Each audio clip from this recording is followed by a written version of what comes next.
O tema do áudio de hoje é Palácio da Memória. Por que esse é o tema? É um dos vídeos mais visualizados do canal. Eu posso começar a trazer um aspecto geral do Palácio da Memória. Por meio das dúvidas que vocês tenham, eu posso entrar mais nos específicos. Então, do zero, Palácio da Memória é uma invenção criada pela humanidade em épocas onde a escrita ou o hábito de registrar o conhecimento não era feito da maneira como a gente faz hoje. Então tem um livro contando um pouco da história do que gerou, o que ocasionou as pessoas a meio que derivar o Palácio da Memória em tribos antigas, próximos daquelas pedras lá de Stonehenge. Então, a ideia é que esses públicos, a cada nova geração, né, cada 20, 25 anos, era necessário comunicar para as gerações subsequentes os credos, né, os valores, a maneira de viver daquele público, a identidade daquele público. E aí as pessoas, como não tinham essa ideia que a gente tem hoje de registrar tudo em vídeos, em textos, etc., eles faziam isso por meio dos rituais. E aí tinha rituais de iniciação, aí existiam momentos onde músicas eram cantadas e um tipo de dança específica. E aí quando você traz aqui pro 2024, e aí você tem, por exemplo, uma dançarina de balé que utiliza os movimentos do corpo dela como um peg system, ou seja, como um movimento assim quer dizer isso, um movimento acolá quer dizer aquilo, ou seja, ainda hoje é utilizado esse tipo de você decidir de antemão o que significa certa coisa.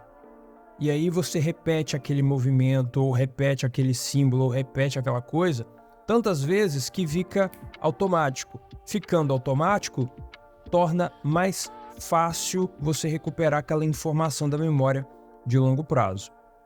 É claro, eu não estou falando aqui que o Palácio da Memória é um substituto do método de conexão. Como assim? Um método onde você vai lidar mesmo com a informação difícil para acumular conhecimento. Eu não estou falando isso.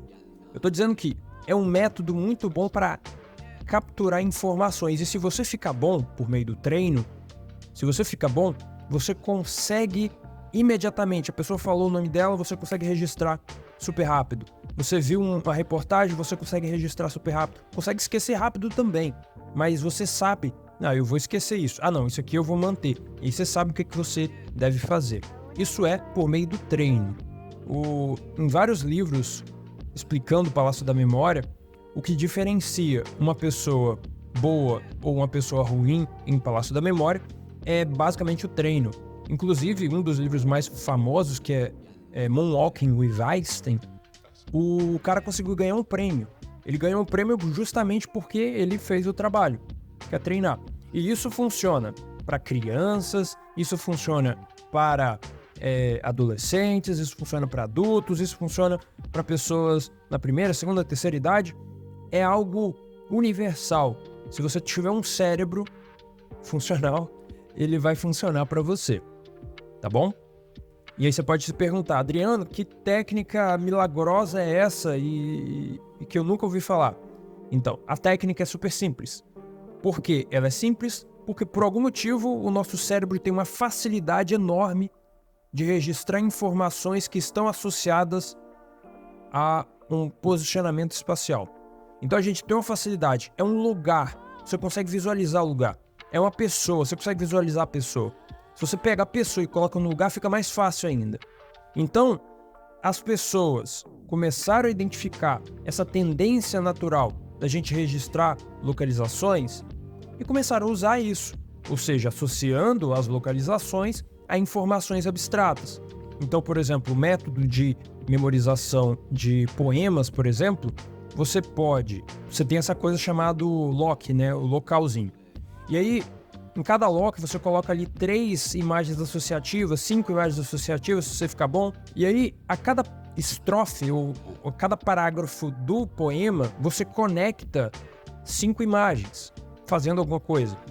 E aí você repete várias vezes essas imagens e essas ações que as imagens estão fazendo. E o que isso acontece? Isso acaba codificando aquele texto, né, na sua memória, fazendo com que, qual que era aquele poema mesmo? Você consegue recitar o poema, entendeu?